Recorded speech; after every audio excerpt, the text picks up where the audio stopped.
This is Cthulhu Dark, Calamity Raccoon's Good Time Pizza Farm, Part 2. It has been a couple of weeks since we played Part 1, so let's go ahead and do some recapping to make sure we are all more or less on the same page with what's going on. So your characters are all people who have paid a very large amount of money to stay overnight in the very first Calamity Raccoon's Pizza Farm restaurant. It is closing the next day, and so you're all staying overnight to ostensibly to eat pizza and play games and have fun with just the three of you. It's kind of a weird activity, if I'm being honest. But in any case, that's what you're supposed to be doing there. But in fact, it seems like everyone has their own ulterior motives for wanting to be doing this. We've learned a few things about the characters. Stella, who is a online wellness guru, she also might be involved in some kind of cult activity related to calamities. So that's been hinted at. Amos is an urban legend investigator, a ghost bro, if you will, YouTube filmmaker and investigator.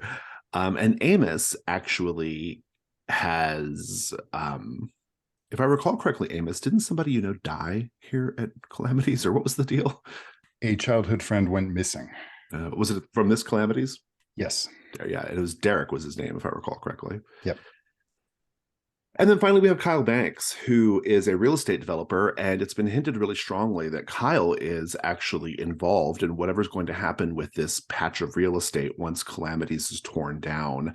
And also, Kyle is a local here in Hugo, Minnesota, and Kyle himself suffered a trauma when he was a kid at Calamities. We think it involved the ball pit. We haven't got all the details of it yet, but that is sort of what's going on there. As the night has progressed, you are there with a sort of corporate lackey named Scott. I believe it's Scott, right? I think it's Scott. Yep. With Scott. And Scott is mostly ignoring you and just trying to patch things up with his girlfriend on his phone. That's a lot of what he's doing. And then there is a cast member named Susan Lundquist who is hanging out in the tech room. Her behavior is very strange. You also ran into another cast member named Andy Ramos, who has disappeared completely since first meeting him, and his behavior is also very strange. We'll get to him in a minute. And it turns out that Andy Ramos's dad is also in the restaurant. He was trying to get out of the blizzard, but he just happened to show up at Calamity's doorstep, and you let him in, and now you're all trapped in the blizzard in the restaurant. And it's been revealed that Max is Andy Ramos's father. There was also a strong indication that Andy Ramos was a cast member back in 1989, which would be over 30 years ago, and that he was employee of the month or employee of the year 1 year, and then maybe something has happened to him. We don't know exactly what, but it's very strongly indicating, there's a lot of indication that something happened to Andy, particularly because his employee of the year photo features a strange shadowy figure in the background. Now, everything has kind of led, there's been some creepy things going on, but everything has kind of led to opening back up this walled off part of the restaurant, which is a small auxiliary dining room. And that's where we're picking up once we start play. Susan Lundquist doesn't think you should do it. She thinks it's a bad idea. She warned Kyle to not do this. The animatronics themselves started playing Paint It Black when you made moves towards opening up that closed off space. Oh, another thing too. A legend about an animatronic that did not last long in the franchise, Mr. Big Bad, also came up.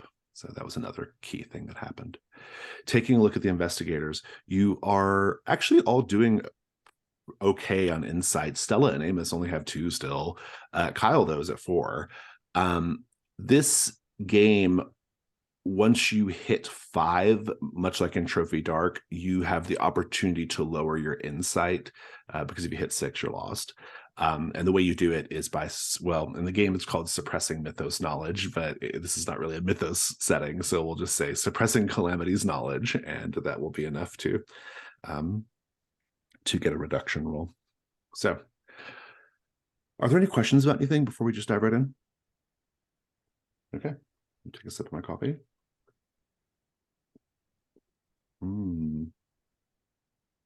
Calamity's Cafe didn't last long. It was a thing they tried in the late 90s to capitalize on the Starbucks craze. But Calamity Frappe was a tragedy. At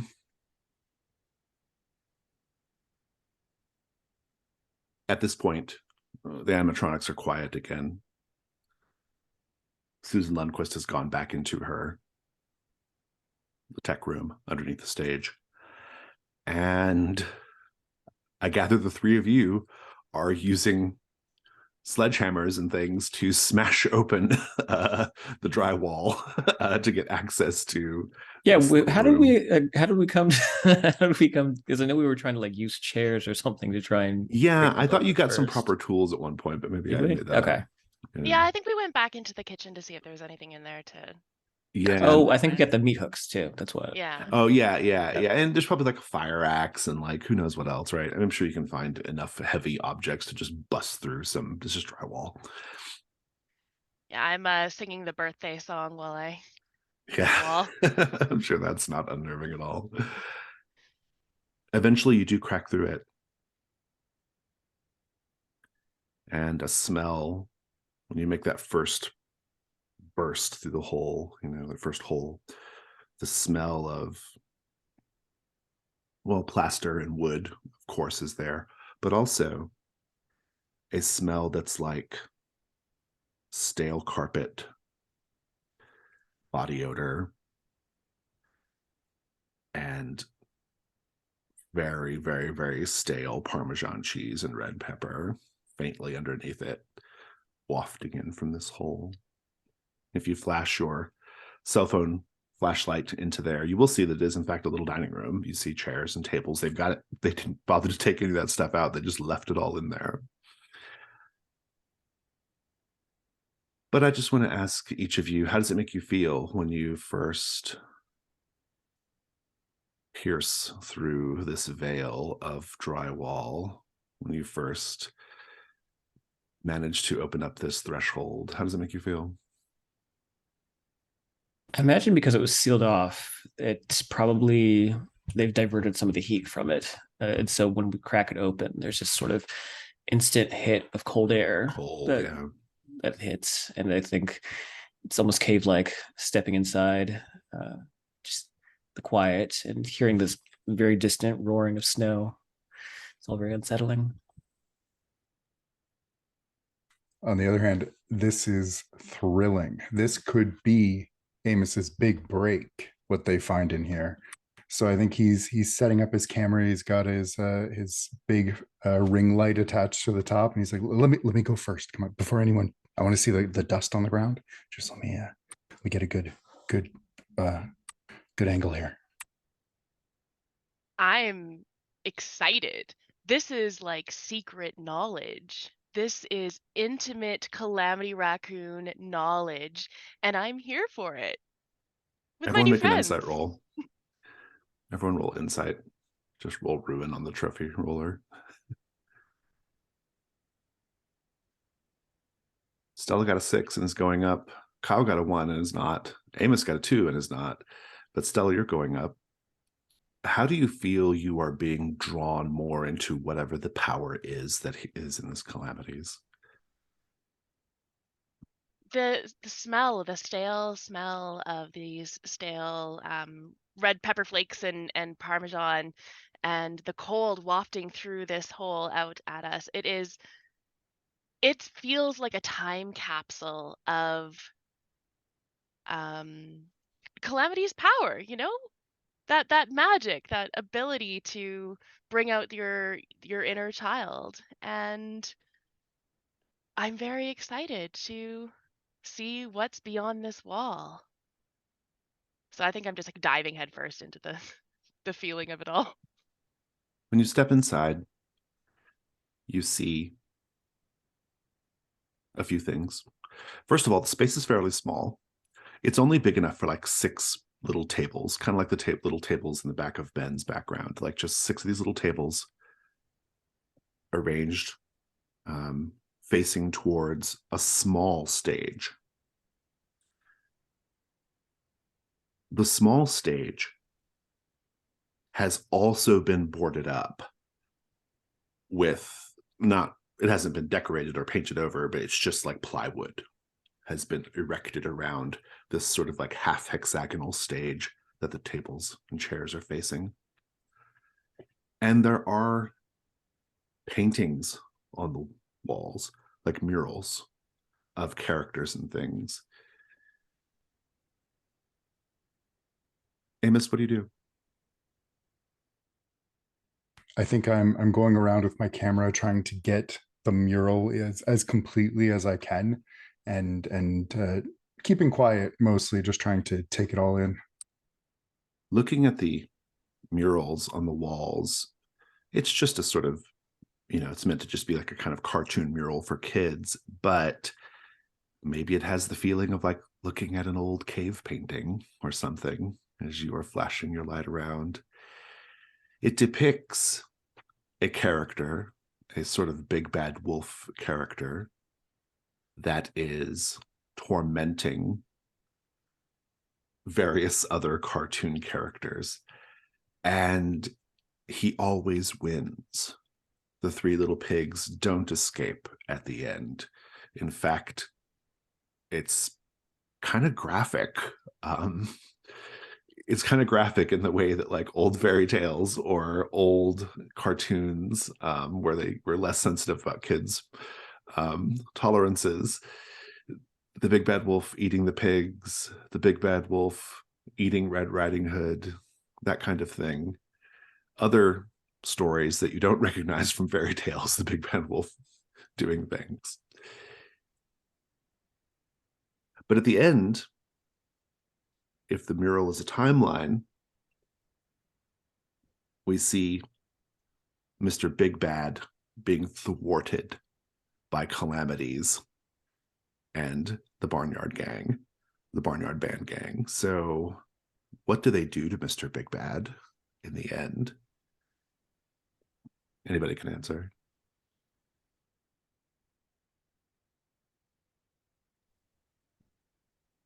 Ultimately, they make him into a pizza. Good. I like it. Very good. I would like for everyone to make another insight roll.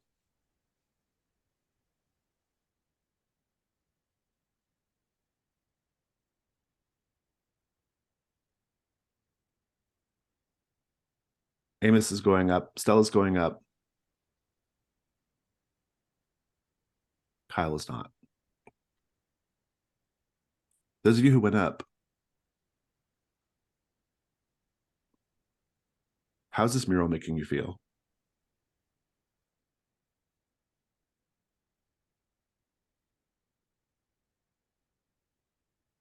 I think Kyle Amos will turn to Kyle and kind of say, "Woke scolds would never let them get away with this today, huh?"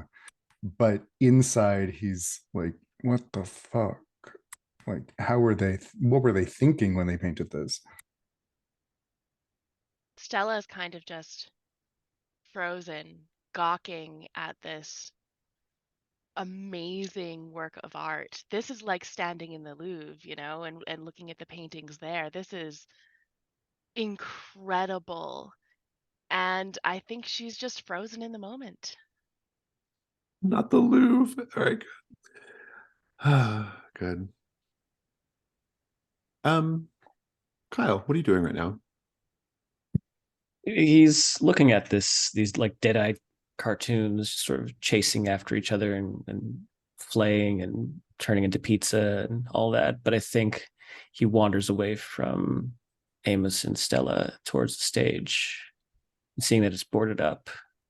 Instinctively, hearing about this big bad and all the weirdness with the tech lady and the barnyard gang outside, he goes to examine it, but I also think he presses his ear against to see if, just on the off chance, he might hear something. No, I like that. That's good. Make the what do we call it in this? Make the investigating roll. You get 1 die if what you're doing is within human capabilities, and another if it's within your occupation's expertise. I don't think it is. Go ahead and roll. See how it goes. You got a 3. It's always a success, but it's just kind of the amount of information you get is what is at stake in terms of that. On a 3, I will tell you that it's quiet. There's no sound coming from the other side of the plywood. But there is a weird smell coming from the other side of the plywood. It's a acrid smell, like something that was burnt, but also with weird herbaceous floral undertones, like burning herbs or flowers. What do you do? Someone burnt the garlic bread. He'll wince a bit and turn around to look at the others who are, I guess, still marveling at the murals, and he'll go up to Amos and say, "You smell that, right?" Would Amos smell that? I think if you get as close as Kyle was, yeah. It's like whatever was burnt was a long, long time ago, so it's very faint. Yeah, he'll get his nose as close as possible and just, yeah, that's not pleasant. I mean, I assume it's with burnt pizza or something, but this place has been walled off however many years. I don't imagine how it would stick around so long. Rats.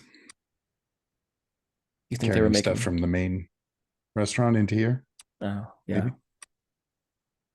I guess I went a Or- little dark and thought that they were using rats in the food, but no, I guess that makes more sense. Yeah, no, the scratches in the fridge were way too big for that. But also tunnels. You're right. Stella, on the mural, what did the barnyard gang do with Mr. Big Bad's pelt?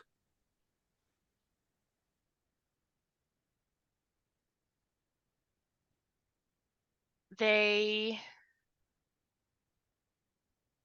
prep it and turn it into a sort of outback style hat for Calamity. Nice, good. I like it. I think like the modern day Calamity still wears that hat. Yeah. That It's changed at a certain amazing too, point. because Yeah. it I never knew that bit of mythology. Yeah, exactly. A This little is bit of Calamity's amazing. lore. Yeah. What are you all going to do about this plywood in front of the stage? You going to tear it down or what? You're curious, Amos. I mean, I'm not going to stop you. I'm not terribly inclined to take it down myself, but if you or maybe Stella, there might be. We have to. We have to find out what's behind here. Do you We've know already knocked down a wall. Like, we are some of the first people in years to see or witness any of this. This is amazing. We have to see what's behind there. It's like a calling, you know? It's one way to look at it. You okay, Stella? Yeah. This is Hey, the best day of my life. Maybe give me the axe. You could have the hammer here. Sure. You can And, start pulling back the plywood. It's easy. It doesn't take much effort. On the other side of it is an animatronic. We'll talk about that animatronic in a bit. But first, you hear from one corner of the dining room a squawking sound, like the squawk of a walkie-talkie, like a hey, can you hear me? Can you hear me over there? yes. There's a walkie-talkie on one of the tables. Yeah, Kyle will pick it up and hold it at a safe distance. Who is this? This is Susan Lundquist. Okay. Did you? How long has this been here? Does it look like the walkie-talkie is like covered in dust or anything like that, or does it look like it's been Yeah, recently placed? it's looks like it's been there for a while. Yeah. All right. We tried everything. We tried everything we could to stop him, to destroy him. But in the end, all we could do was just wall him up. And here is a two-part question. Looking at the animatronic, which is an animatronic of Mr. Big Bad, the wolf, you can tell that back in the 70s, or I guess it would have been the maybe early 80s, but back when the restaurant first opened, 77, right? Back in 77, they tried spiritual means to destroy Mr. Big Bad, and then they tried physical means to destroy Mr. Big Bad. None of it was fully successful. But what evidence of both approaches do you see in and around or on the animatronic?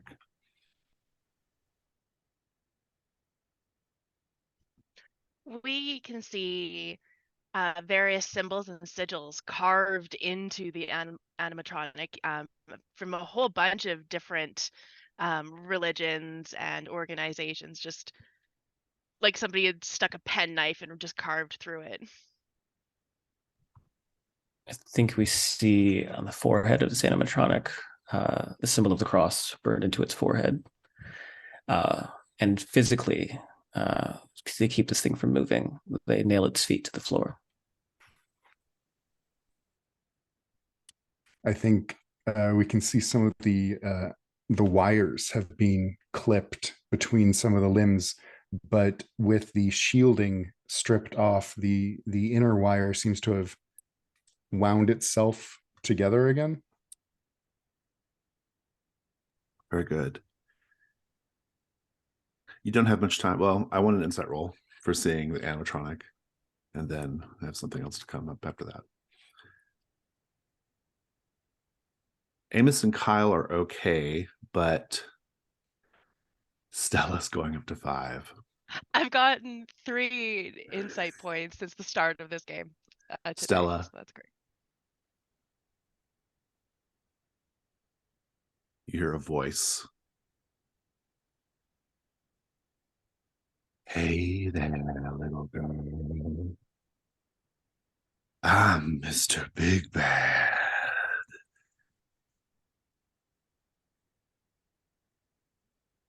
The other two don't react in any way, Stella. I think this is just for you. Mr. Big Bad? For real? That's you? Oh, yeah. What are you doing behind all this plywood? Are you saying this so the others can hear? Oh, yeah. How are you reacting to this, Amos and Kyle? Kyle leans into Amos and says, I'm glad I have the axe now. Yeah, me too. He's just going to subtly turn the camera a little bit in Stella's direction. At this moment, there's a scream from the kitchen. Sounds like Scott. What do you do? Kyle doesn't want to be here anymore. I think he would be the first to sort of like perk up and like bolt out to try and see what's going on out there. What about the other two of you? I'm in full Big Bad mode. I'm focused, hyper focused on this animatronic. Amos, Amos will to follow scream? Kyle. Yeah. Yeah. When you run back to the kitchen, before you even get to the kitchen, you slip a bit on a slick of blood dribbling out from under the swinging kitchen door. What do you do? What the fuck? What the fuck? And I think with the handle, he sort of pokes the the doors of the kitchen open to try and like get a better look without actually stepping through. Make the investigation roll. All right. I'm going to roll against you to try to minimize how much information you get. Oh. I assume my real estate development doesn't give me a light die for this, so it's a 5. Okay. I'm going to see if actually I don't know if I can roll against an investigation roll. I think I can only roll against doing other things. Yeah. Oh, failing. Here we go. If someone thinks,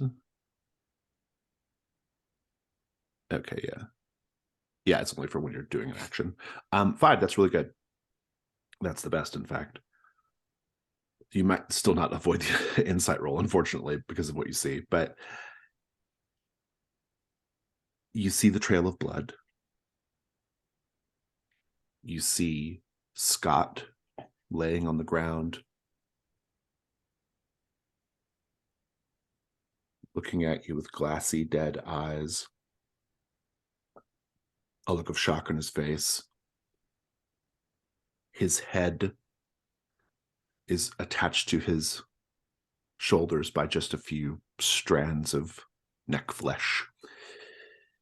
And there's blood pumping out everywhere. You see Max Ramos. He is lying in wait, but you see him. That's what you get for your 5. He's lying in wait just inside the dry storage. And you see that he has so in these restaurants, they use these large, long pizza, like rockers, to cut the pizza because it's faster, but they look like big ass blades. They're like, the guy from Fig's Pig's blade, right? They're really big. And you maybe don't see him completely, but you see the blade and you see his hand on the, he's like hiding inside the dry storage. Both of you make an insight check real quick.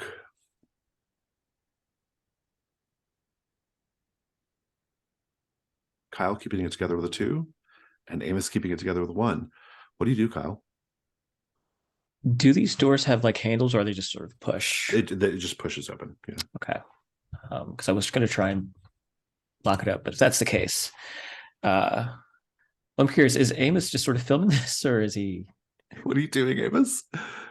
I think once the camera kind of touched on Scott's body, he lowered it and turned it off, and it's Jesus fuck.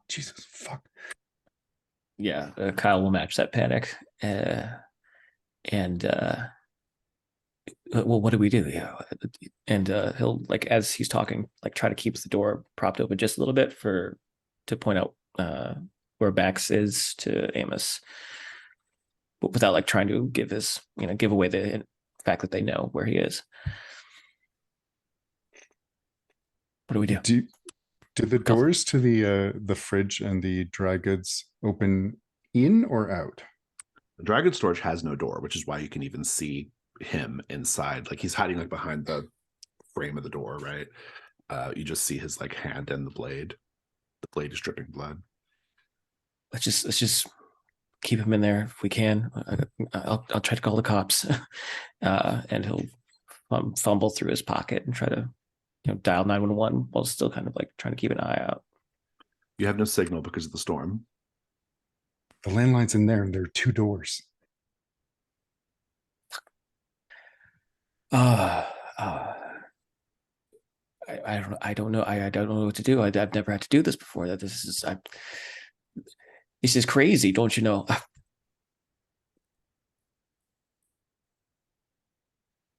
We have to do something about this. At this point, Stella, Mr. Big Bad says, "Why don't we play a little game in the dark, little girl?" And you see the breaker. There's a breaker switch. Or you recall maybe there's a breaker switch just outside of this room. What do you do?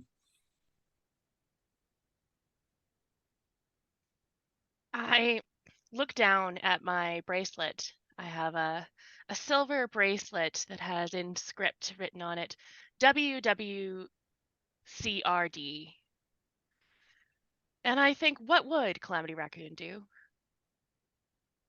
Well, he would probably try to go along with Mr. Big Bad until he could catch him, trick him in some way to stop him.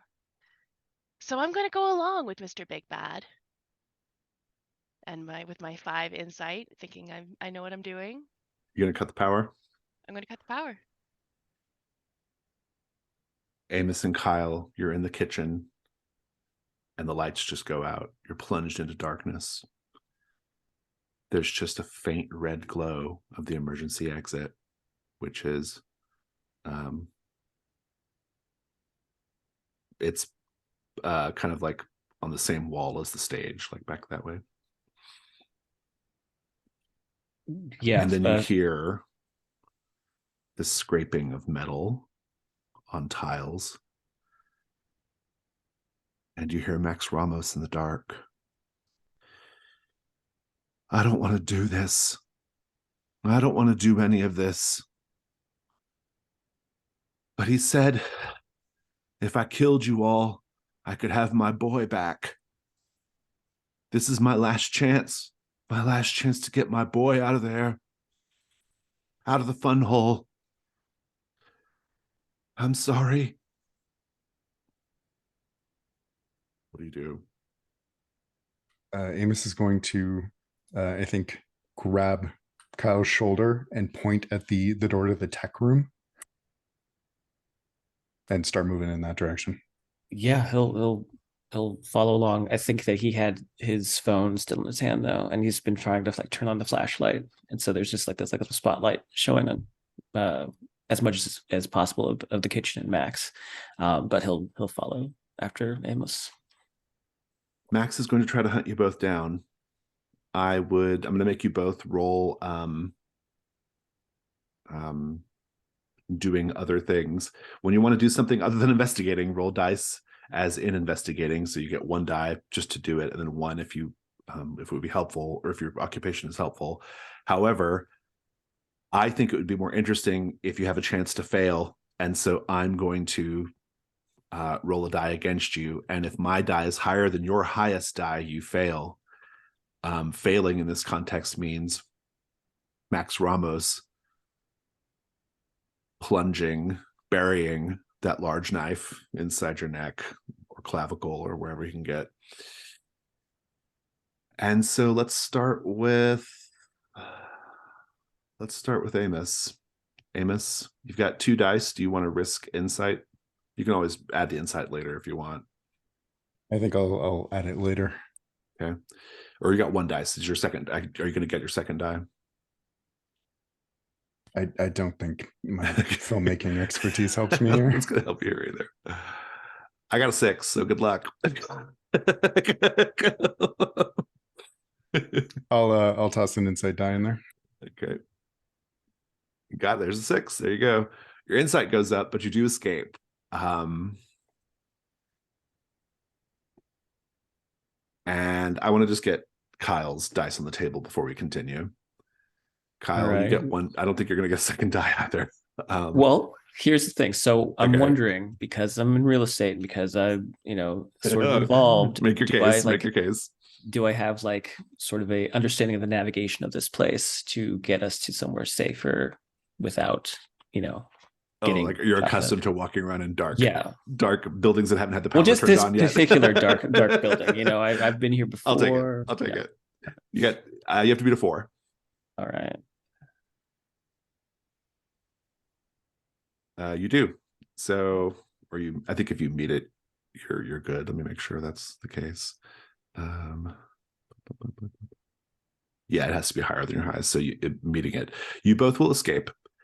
Let's just have a little bit of the scene with Max stalking you in the dark as you try to. You're going to the tech room, you said? Seems like the closest place with a door that can be barricaded. Indeed. All right. Well, so give us the first part of the scene, Amos. What's going on? He's going to be moving swiftly toward the tech room, but looking over his shoulder frequently, and just once he gets there, putting both hands on it and trying to push, hoping it's not locked. It's not. You can go in. And what about you, Kyle? Yeah, back to back with how do you narrowly avoid Max?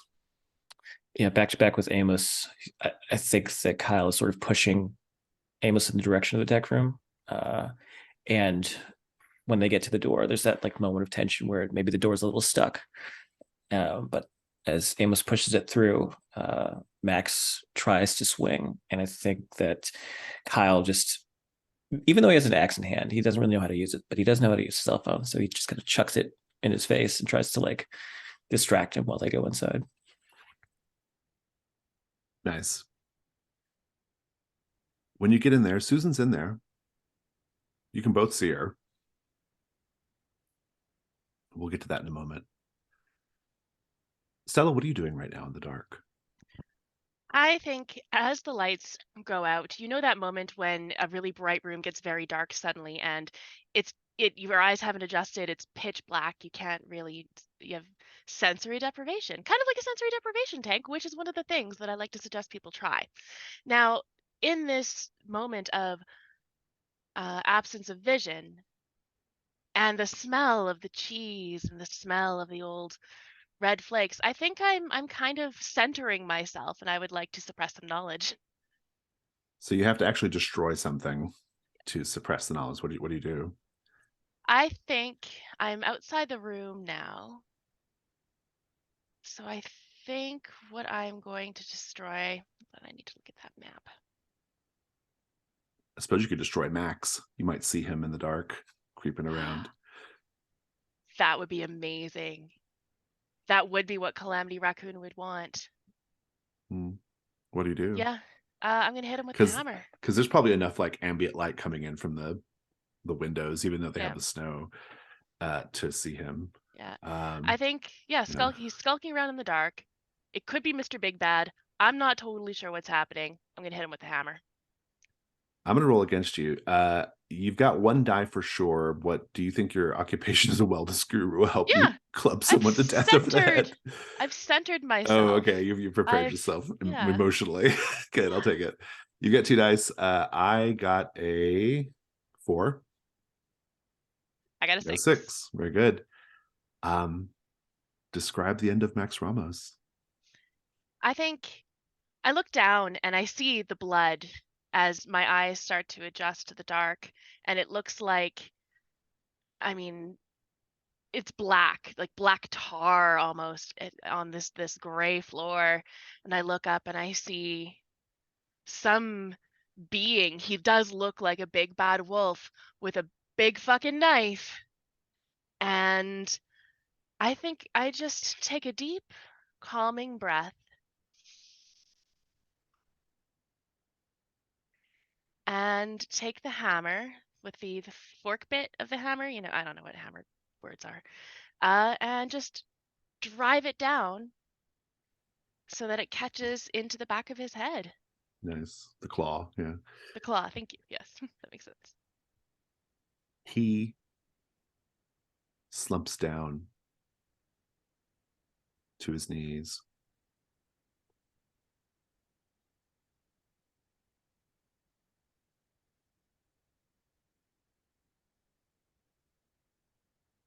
Go ahead and roll your reduction to see if you can lower, what is it called in this game?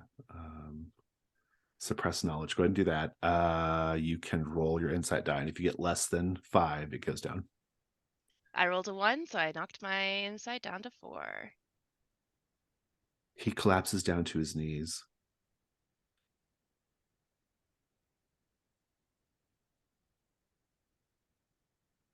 And all 3 of you, plus a much younger Susan Lundquist, find yourselves at the entrance to the restaurant. You're all wearing cast member costumes circa 1989. The lights are on, the place is humming. Susan looks at the three of you and says, all right, let's go have a good day, eh? Let's take a 5-minute break.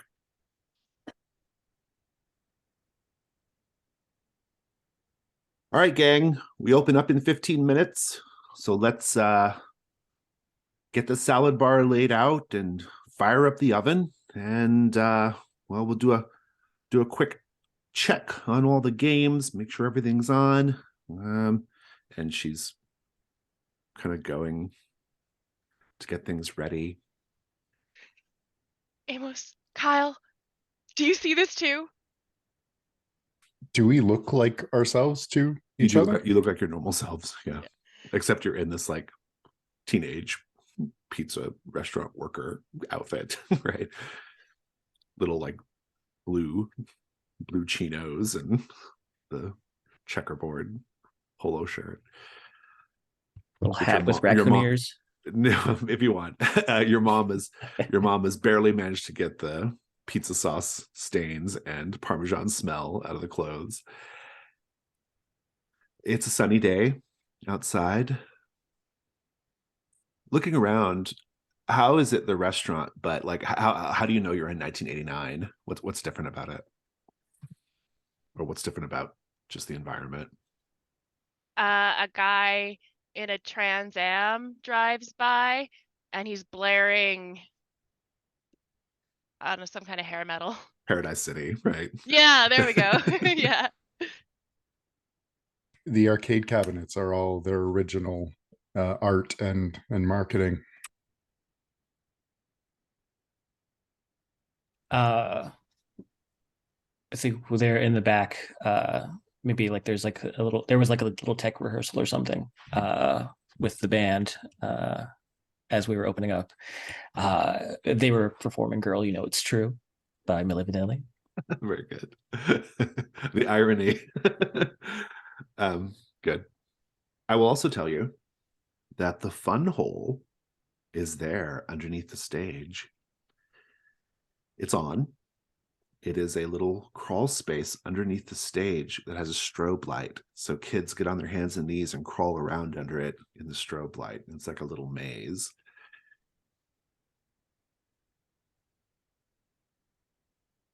Amos, Calamity says, "Good morning, Amos." Amos is going to turn to the others and just like that. Where's my camera? Where's Max? Did you see Max? Max is gone. He didn't come with us. We've been rewarded. Don't you see?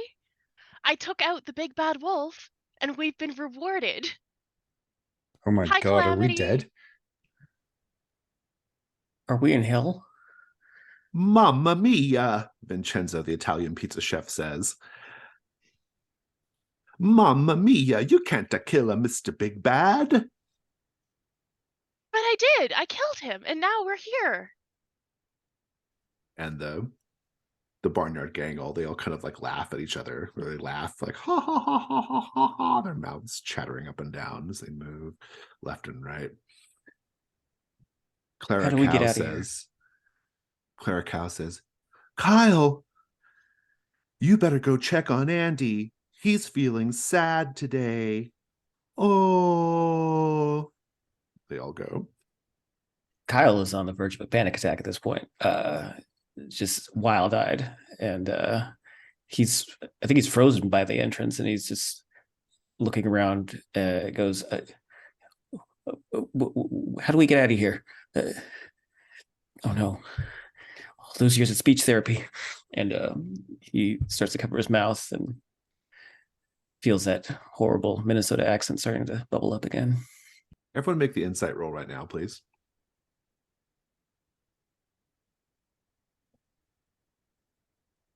Amos got a 4 and it's not going up. Kyle got a 4 and is not going up.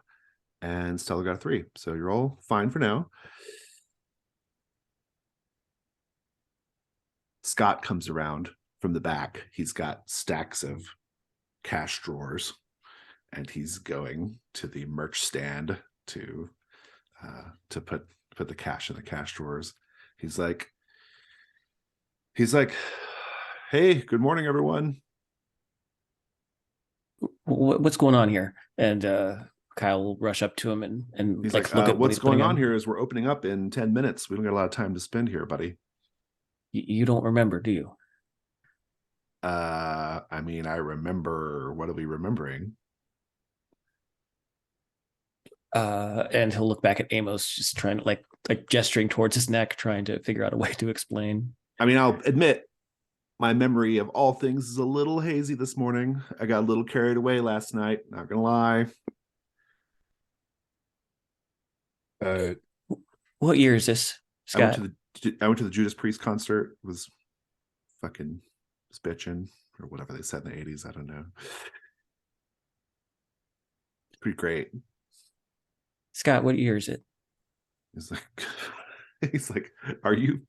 I thought I was in getting a secondhand contact high last night, but it seems like maybe you are. It's 1989, of course.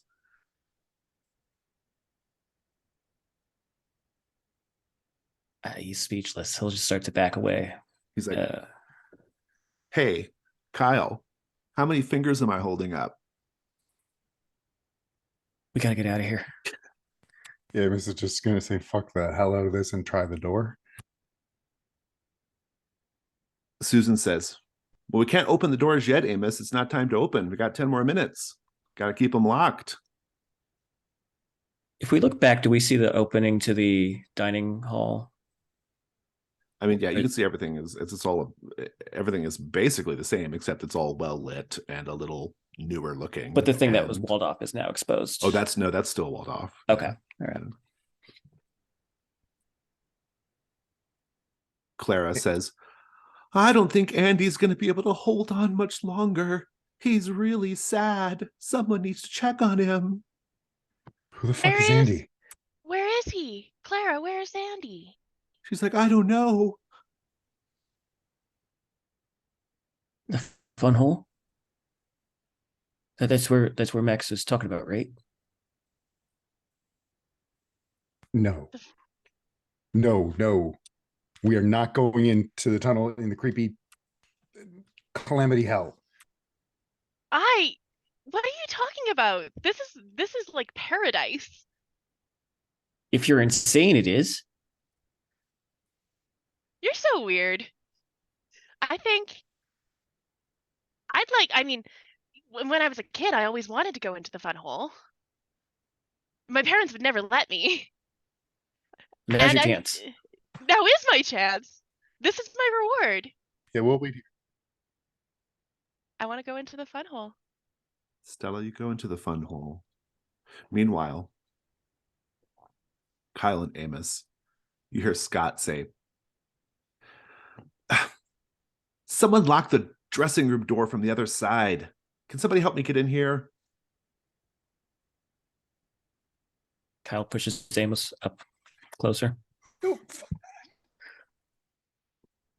We saw his head barely hanging on.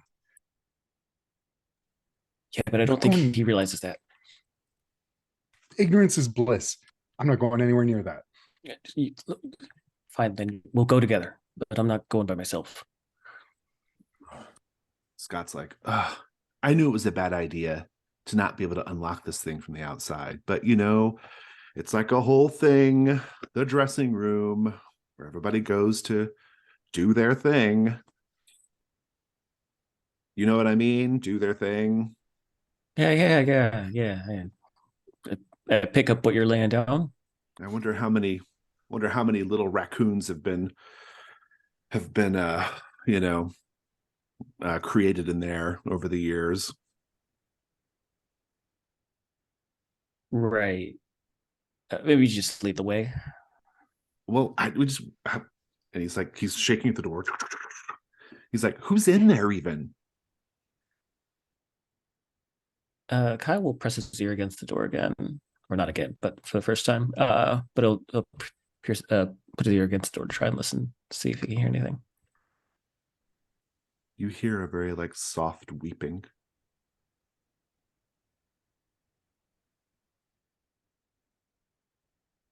but it's like muffled, even more like it's not just the door.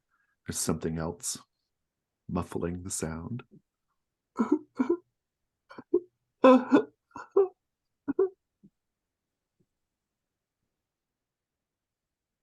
Hello?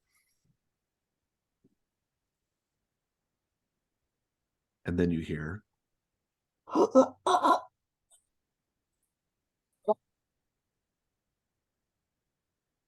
and then something kicking the door.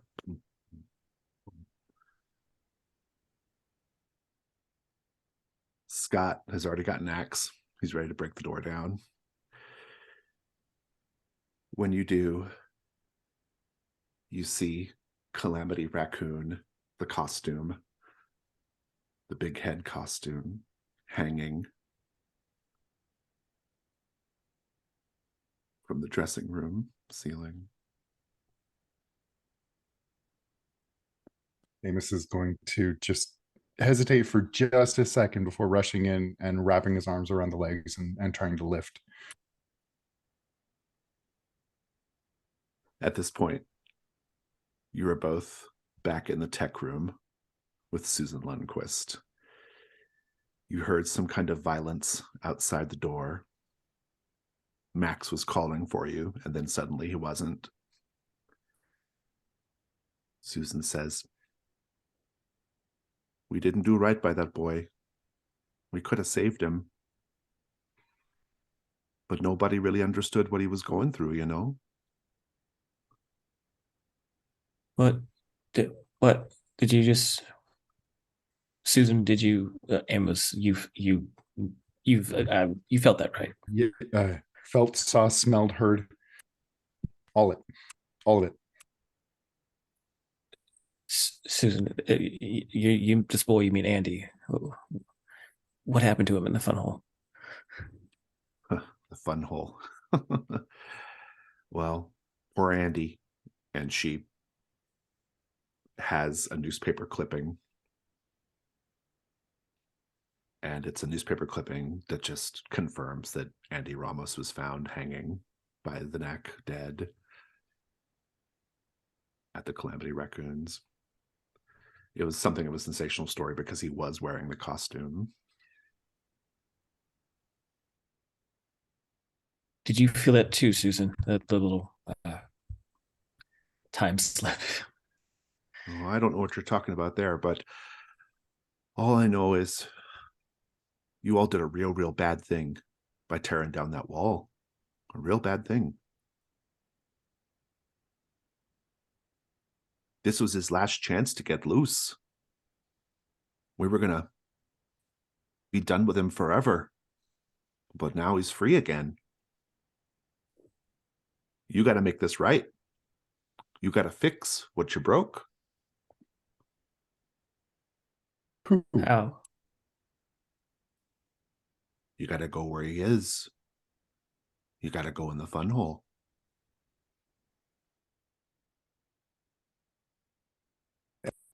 Amos's eyes are going to widen. He'll say, "Stella," and he'll start moving to the door. Right. Yeah. Stella. And he'll move to, Kyle will follow after Amos, but he'll keep his eyes on Susan. When you exit the tech room, you see Max Ramos, a claw handle of a hammer buried into his skull, dead. Make an insight roll.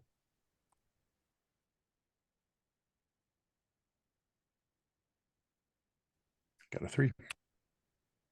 Got a 1. The fun hole is still sealed up. There's no apparent entrance, though you can probably get access to it like you did the other dining room. It's still dark, but there is a sort of silvery light coming in through the snowbank in the windows. And you see the silhouette of the Mr. Big Bad animatronic standing on the other side of the salad bar directly across from you.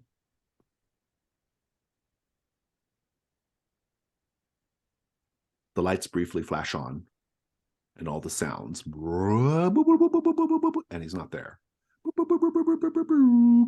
And then they go off, and And he's closer. And then they come on. And then they room. And now he's just mere feet from you. What do you two do? I got my axe in hand still, thankfully, right?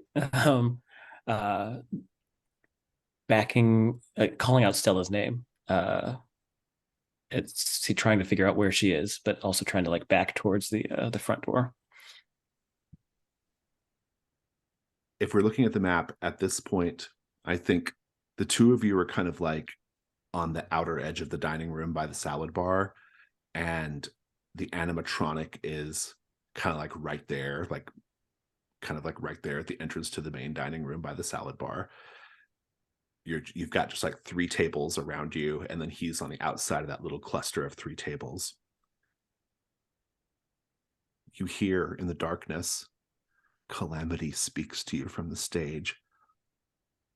Oh, he's back. He's back. You better get out of here. You got to get out of here.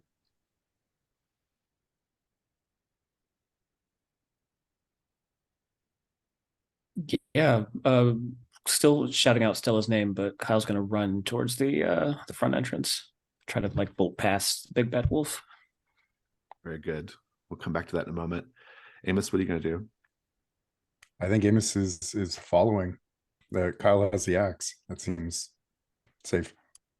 This is a roll to see if you can escape the animatronic. I'm going to roll against you. My roll against Kyle is a 2.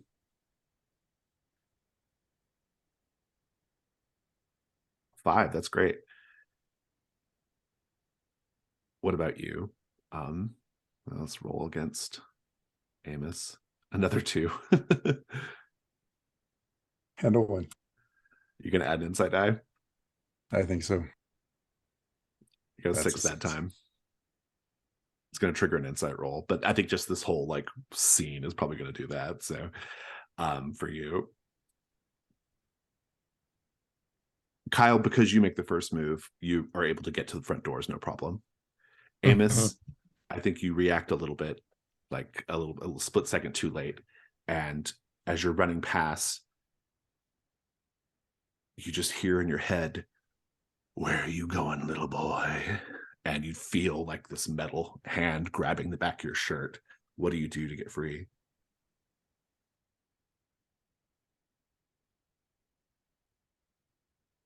He's just going to kind of duck and push forward as hard as he can in the hopes that shirt rips. You do. You both stumble to the front. The door is piled high with snow. You can certainly go do your best to clump through the snow if you want, but you're going right into the storm. I just think based on his gut instinct, he's just trying to wail at the window with the axe, trying to break out. It's all too Meanwhile, weird for him. Stella, you're in the fun hole. It's a maze. Little kids can walk around in it, but you have to be on your hands and knees.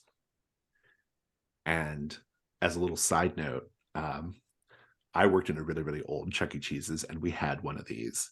And they were closed down for because they were not safe. But like also, and ours was boarded up in real life. They just put like a little like decoration over it to like block the entrance to it.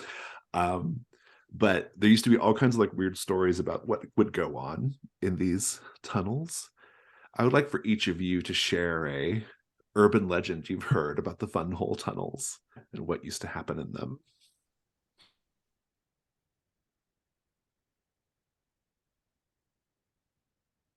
One of the urban legends that circulated around why they were closed off was that there was an angry ex-employee who, to get back at Calamities,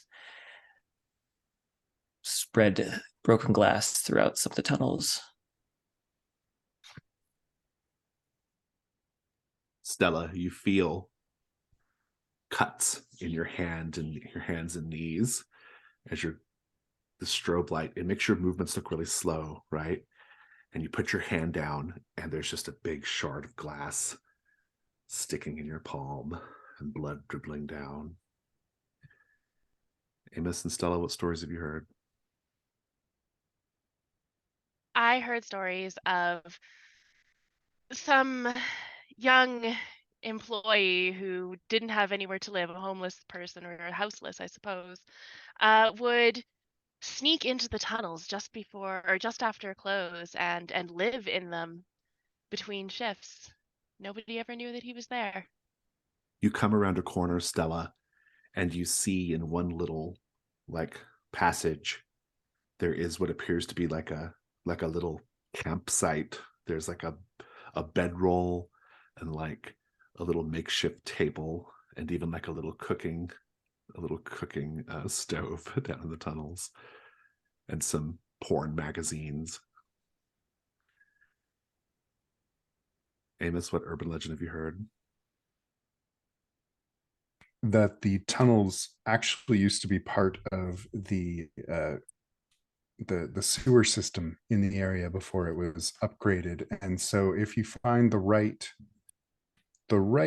wall that isn't quite strong enough, you can push through and just push into the city sewers.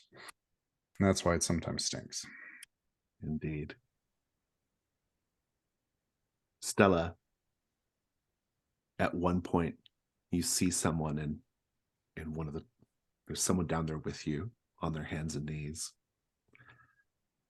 A very, very grizzled looking old man with deep wrinkled gnarled flesh, ratty gray hair, blackened teeth, and an old like dingy green army coat. And he's down there with you, and he's got a stick. He's got a sharpened stick.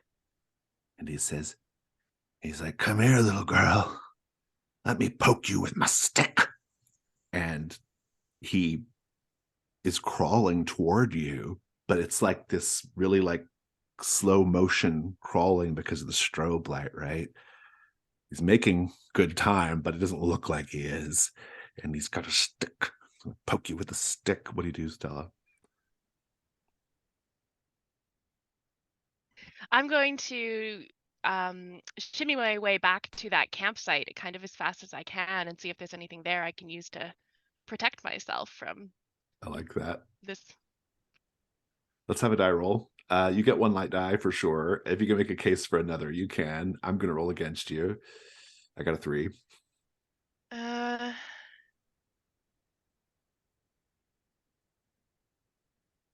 I feel like the only case I can really think of is being a wellness guru. Of course, I do CrossFit. Duh. Oh, so you're And just physically I think, fit. Yeah. yeah, I think you know that thing, the ropes that you Mhm. go like that and that Yeah. It's exercise. classic I think I CrossFit spend move, man.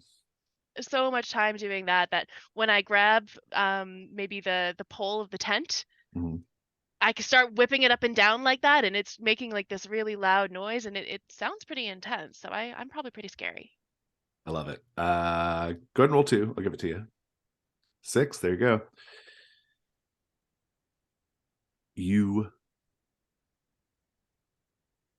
Yeah.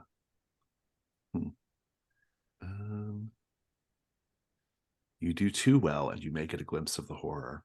I'll give you the glimpse of the horror now. You have your tent pole ready to fight back. And by the time he comes around the corner, he's wearing a Mr. Big Bad head. You see the big mesh screen eyes and the plastic snarling teeth. He comes around the corner and he's like, "Come here, little girl. Let me poke you with my stick." And he clambers forward. But you manage to fight him off. What does it look like? I think not as brave as I, pretend to be, and I close my eyes, and I can still see the strobe light through my eyelids, and I jab the tent pole forward. When I open my eyes, it's gone into the mesh eyeball of Mr. Big Bad, and it's just hanging there, not holding it anymore. and I start to see the blood sort of trickle down from it. Yeah, and I think he kind of like backs off. He like crawls backwards, like crawling back and around the corner. Make an insight roll. You got a 4, so you're keeping it together. What are you gonna do down there?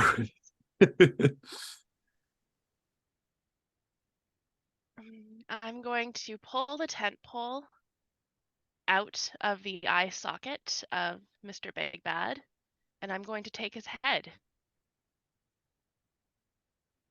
And I don't know what I'm going to do with it yet, but I feel like it's like taking the pelt, right? I feel like this is an important thing to take. And I'm going to continue crawling around the maze. I'm going to find my way out of this maze. That's what it's for, right? You eventually find your way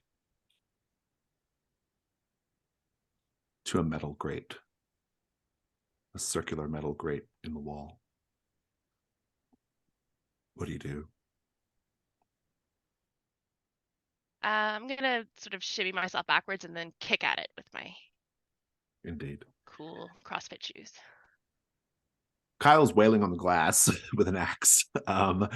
And the lights all come on. And the animatronic is no longer there.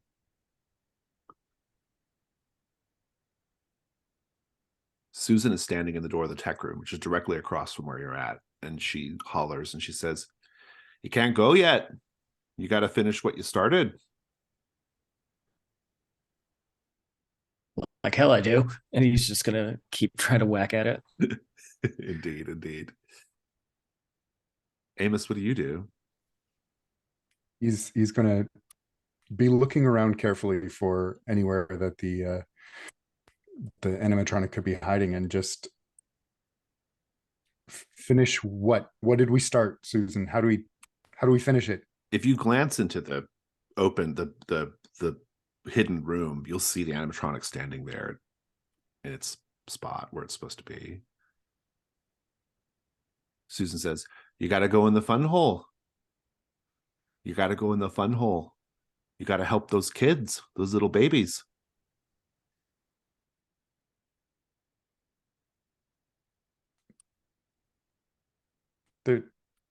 That's it. Just go through the tunnel. You got to find the little babies. They've been down there They're so long. they're dead, Susan. They're just dead. Yeah, maybe, but maybe they're trapped. Jeez. Kyle, give me the axe. I'd rather not.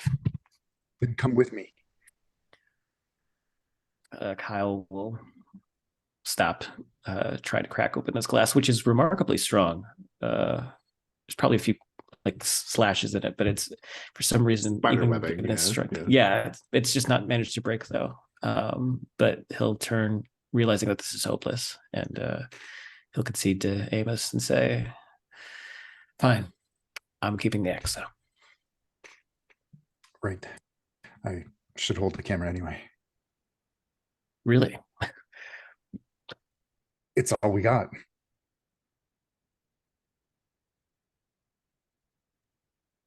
Stella, the other side of the grate leads to a set of rickety metal stairs going down. You can stand up and go down the stairs. Do you? Yes, I trust in Calamity leading me here to this beautiful place. As you're going down the stairs, they go down several flights. And at each landing, one of the Calamities, one of the Barnyard Gang characters is there waiting on you in big head costume form. Clara says, "Don't go down there. It's dangerous." Clara, I have to. This is what I'm meant to do. Don't worry. A little further down, Pig Daddy says, "You're a brave little girl, but I'm not sure courage is going to help you here." Oh, Pig Oink, oink. Daddy. It's not just about courage. I also have faith. Live, laugh, love. You go down. Farmer Roy says, "Well, if you were my daughter, I'd give you a whooping."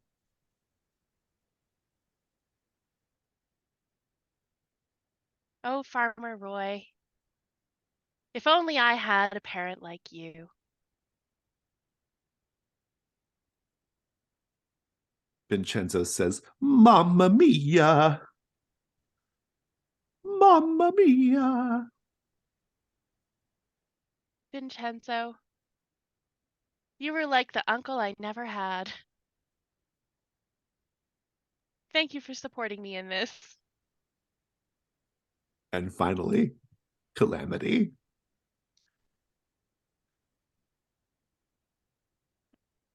Calamity presses something into your hands. A weapon to use against Mr. Big Bad. What is it?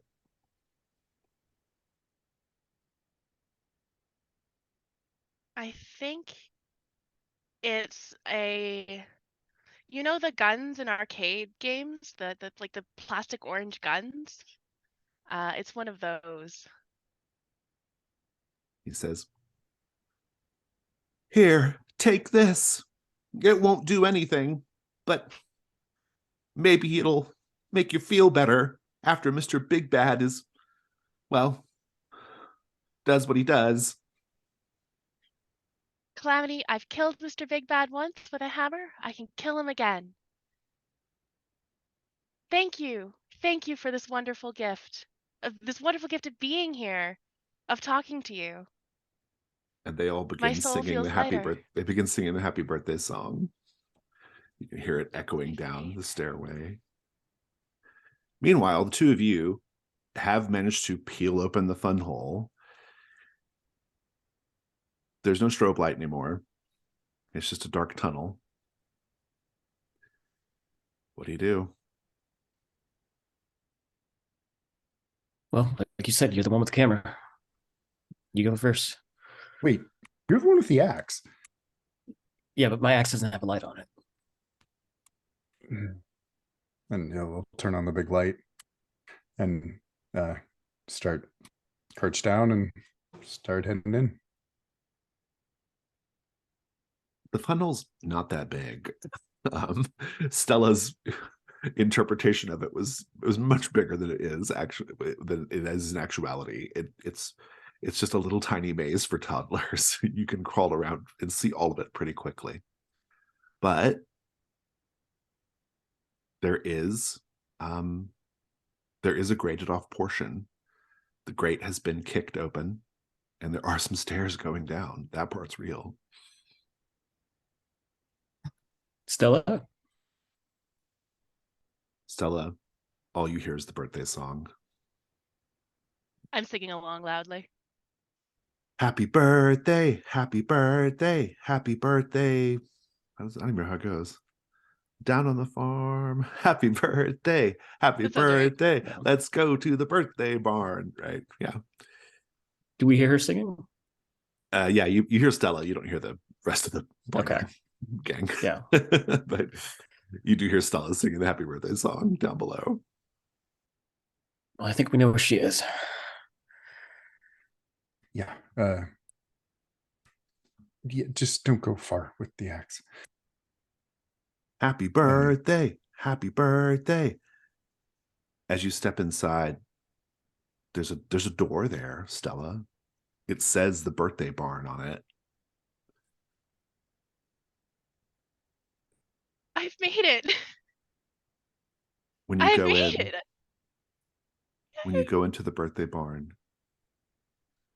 there's a long birthday table with a vinyl plastic tablecloth, a piece of cake, little hats, and there's a bunch of little kids. and Andy Ramos and Max. They're all there. And there's a single animatronic, Mr. Big Bad, but he's fresh and clean and new. And Mr. Big Bad says, "Well, blow my house down. There's the birthday girl." Make an insight roll.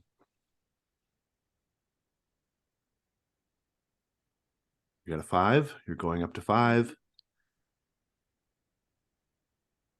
We'll catch up with you in epilogue, Stella. Amos and Kyle. You get to the bottom of what appears to be, you're just like in a sewer tunnel. And you're being led along by Stella. You can hear her singing birthday song and being very excited about something down the way. Do you go in that direction? Yeah. You end up,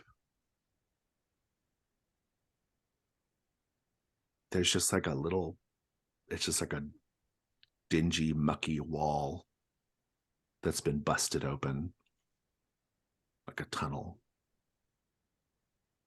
Do you crawl down into the tunnel? Yep.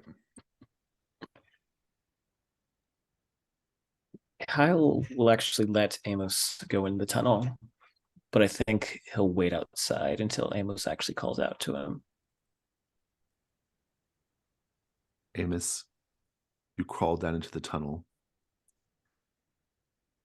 The tunnel takes a sudden sharp drop down, and it's slick. You can just slide down, or you can try to prevent yourself from sliding down. What do you do? Gonna try and prevent myself. Go ahead and roll. I'm going to roll against you. I got a 5. So seeing as how I have like broken into places before and done investigations you. in Yeah. perhaps tunnels. Yeah. 2 6s. Very good. You can control slide down into what appears to be a large, vast subterranean space.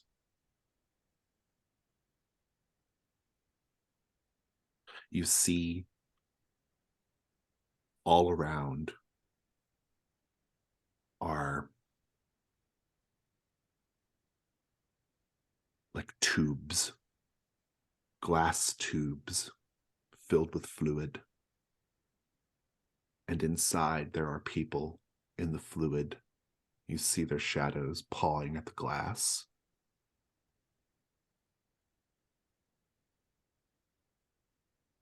It's the missing kids. You even find Derek.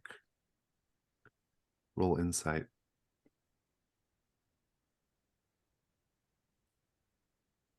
Five. You are going up to 5. What do you do, Amos? How are you feeling, first of all? So are they still children, like unaged? They're unaged. He's going to go up to the glass and kind of press against it and see how is this possible, and he'll turn back to tell Kyle to get the axe and then realize Kyle's not there.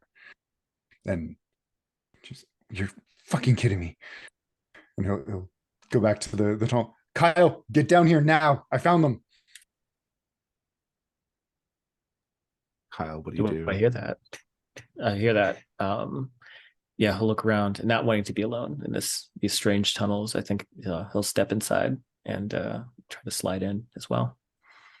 You can just slide haphazardly or otherwise, and you're down there. And you see, as I've described it, but then you hear a voice. First of all, Kyle, roll insight. I just want to see that how you're affected by seeing the glass tubes. You got a 1. You hear a voice from the shadows up above. Welcome, little boys.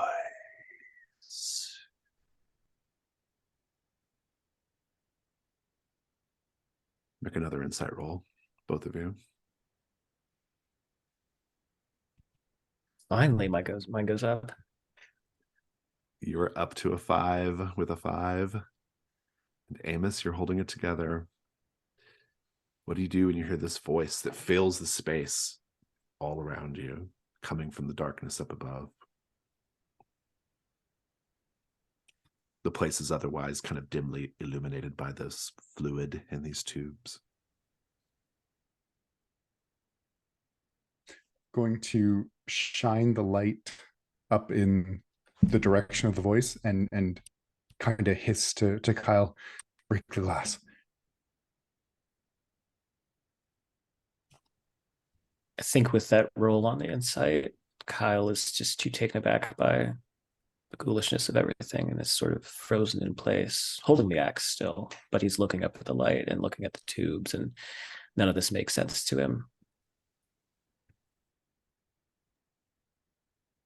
You start to hear a loud, wet, squelching sound from the shadows.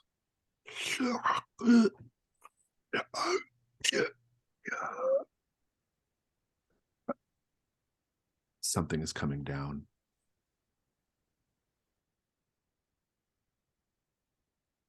Kyle, break the glass now. Snap out of it and just swing towards the one that Amos is standing near. I assume is probably Derek's, but It yeah, is. let's just slam I'm into it. rolling against you. I got a 3. Got a 1. Do you want to add an insight die? Nah, I think this is a good place to really fall off. Something happens to Kyle.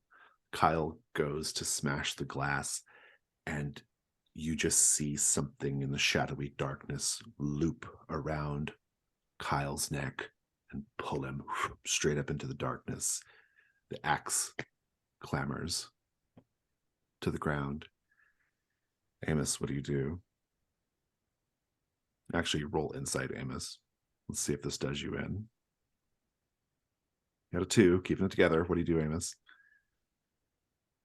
With a string of muttered curses, he's going to set the camera down in a way that dramatically would film anything that might happen to him, and then grab the axe and Are you try to and go for break Derek? it. I'm going to roll against you. I got a 2. A 4. Or I'll tell you what the results of the 4 are. You'll succeed, but Derek won't survive. If you want to add an insight die to try to get a better result, you can. Sure.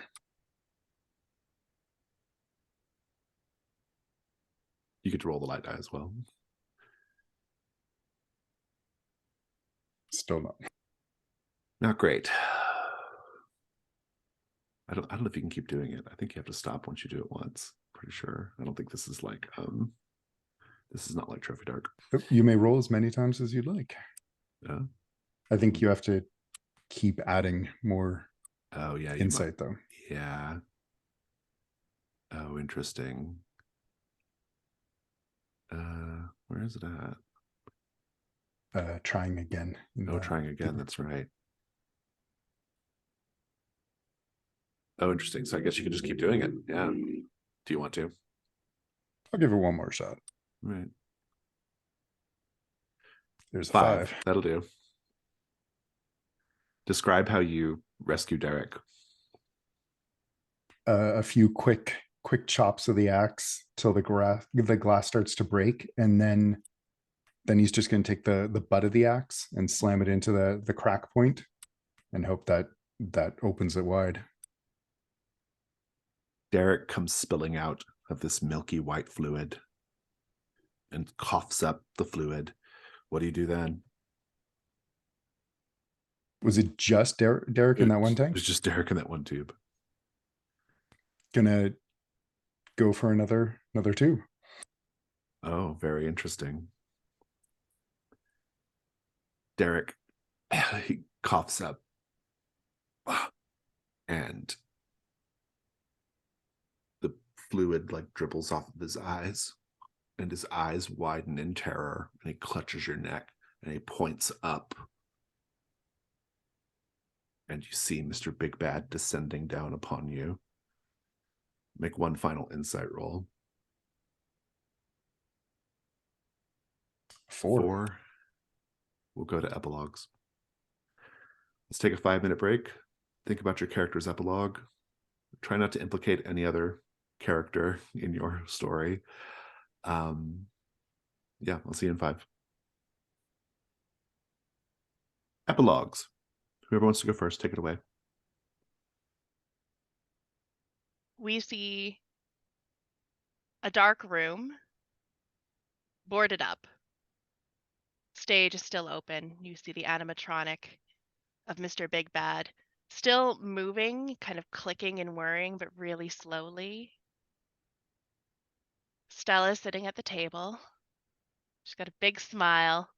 She's wearing a party hat, rocking back and forth, slowly singing the birthday song. Happy birthday. Around the table, you see the bodies of Max and what's died in there? Scott. It's a wonderful party. The strobe light is going very slowly, and then the scene just fades out.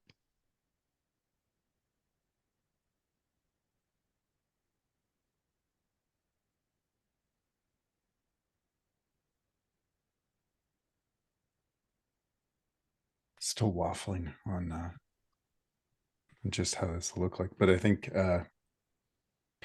it's morning. Sun is coming up. There's just a giant plow that has dug out enough road, and we see a bunch of kids in the foil heat blankets, and Amos sitting on the edge of an ambulance with his camera, just kind of staring off into the distance as unmarked black vans pull up, and men in fancy suits start coming out. Nice. Kyle?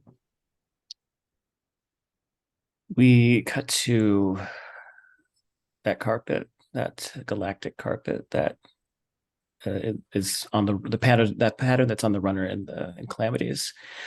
The lights are on, and we see Kyle standing there, once again looking down at them. It's bright outside. It looks to be maybe spring or summer, and there's a giant banner inside saying "Grand Reopening," and families are filing in excitedly. One mother holding on to a young boy yanks at Kyle's sleeve. He's wearing a suit, and he snaps out of whatever trance he was in. And the woman asks him, "I'm sorry, do you know where the restroom is?" And Kyle just points, "Oh, just down that way." And she says, "Thank you." And just as she's about to pull off with her young son, he kneels down to the young boy and says, "Hey, little boy, make sure you go check out the fun hole." Calamity Raccoon's Good Time Pizza Farm. Let's do stars and wishes to debrief. Stars are things that you enjoyed about the today and last week as well, the whole thing. And wishes are things that you would have been curious to see if it had happened in the story. So, yeah, whoever wants to go first. Actually, I'll start. This is a lot of fun. The epilogues were all really terrific. Those were great. And yeah, I just loved how action-packed this session was. It felt very it felt like there was suddenly so much more going on at Calamities, like it felt big, even cosmic, which I thought was really terrific. Um, so that was great fun. I really enjoyed like kind of incorporating the ideas from the urban legends of the fun hole into like what actually happened. That was really, really enjoyable. And yeah, individual stars. I really enjoy Kyle's like kind of like I am piecing out of this bullshit like kind of attitude. Like I don't want anything to do with this. You're all insane. And I really enjoy Amos's like always getting the shot regardless of what's going on. And I really enjoyed how Stella really leaned into the sort of like kind of sort of like having slipping over the edge as far as like being enthralled to Calamities. So I really enjoyed all that. It was really good fun. And yeah, just a great time. Yeah, this is great. This was very creepy. It's gonna stay with me a while because it is just, there is something inherently creepy about animatronic things anyway, and then add all this other stuff onto it. I made a joke in our chat that it kind of felt like once this, the tunnels and stuff were happening, it kind of felt like House of Leaves, and that's pretty true. Like it had that sort of, I mean, it's Cthulhu Dark, so it makes sense, but sort of this, yeah, that the cosmic ethos kind of thing. It was really, really fun. I loved the characters. They were a lot of fun to play with. The whole thing with Amos getting those shots, getting the camera, and still using like as a motive to do things, to get in places. I thought that was really great. Jack, you did a really wonderful job of playing a character who does not want to engage with this at all, but still moves the story forward. That's a really tricky balance, because you can really like just get stopped up on it, and you did perfectly, kept the story going constantly. It was great, and I really liked your reactions to everything, because they were our reactions too, like this is nope, nope, do not want. It was wonderful. So big stars. Wishes. I want to see what happens next. What's this new creepy Calamity is gonna be like. I'm excited. But yeah, stars of course to Jason for creating this and bringing it all to life for us, and the absolutely creepy voices, all the animatronics. Yeah, this was creepy as hell. Loved it. Yeah, I'll second that star for creepiness on Jason's part. Especially I liked the way that you're incorporating the things that we were talking about in the fun hole as they were happening. It felt very like it felt like this sort of manifestation that was happening as she was descending into the fun hole. So I thought that was really fun. And the whole your framing of the big bad coming in between the flickering lights, that was really good, very creepy. So I really enjoyed that. Overall, this is right up my wheelhouse as far as content goes. I love the kind of like the seamy underbelly of suburbia sort of stories, and so this felt very much like in that line. I also got like barbarian vibes too, which I was very into, especially with the ending. I I know that I can count on Amanda to always just go full tilt boogie when it comes to the end, and did not disappoint. The imagery of just her in her madness swaying back and forth with a bunch of corpses and this like single animatronic wolf in this sealed up room. It's a great visual. I really liked Amos's. I really liked how, like I mentioned it last time, that your approach felt very grounded, despite the fact that you were still kind of always chasing after the shot. It didn't feel like a caricature. It felt very grounded, and when you got to finally get to Derek and in your epilogue, I really liked sort of how you managed to survive that. And I liked getting to tap out a little bit early, because I think that having him be sort of the final girl, if you will, kind of made sense in a lot of ways. He was, practical without being a dick about it, which I think Kyle kind of veered into territory wise. The only wish that I think I have would have been to explain the whole death, or at least get into that, because I wasn't sure how I was going to take it. But I also loved Susan. I love that Minnesota deep Minnesota voice. That's always a good time. A lot of what I would say has already been said. The characters were so good. I really just loved seeing Stella's descent into calamity madness, and it felt like she was already a little touched when she arrived, but that quick slide into that, and the way it justified a lot of her actions was really clever. I really liked Kyle's, the whole way you went through it with Kyle was great. I loved the slipping in of the accent at moments. I imagine Amos just being like, "What the fuck is going on with these people?" the whole time. And yeah, Susan and her well, her accent was great, and just her presence added that kind of little bit of information that the characters needed without it being a complete info dump. And the time travel was unexpected. That was cool. I wish I also would have liked to have seen I guess what was the end game here? Why Kyle died and then came back, and was he the one that got away for the big bad? But it was excellent. It was so much fun. Such a cool setting and take on the people in a haunted house kind of situation. It was great. Yeah, I've always like pitched this setting as like Five Nights at Freddy's meets Stephen King's It, and I think we nailed that pretty well. That especially at the end, right?